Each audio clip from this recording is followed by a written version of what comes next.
रामाश्रये व्यासं वसिष्ठनप्तारं शक्तेः पौत्रमकल्मषम्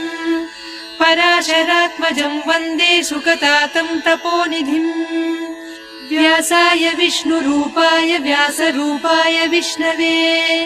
नमो वै ब्रह्मनिधये वासिष्ठाय नमो नमः अविकाराय शुद्धाय नित्याय परमात्मने सदैकरूपरूपाय विष्णवे सर्वजिष्णवे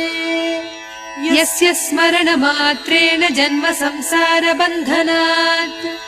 विमुच्यते नमस्तस्मै विष्णवे प्रभविष्णवे ॐ नमो विष्णवे प्रभविष्णवे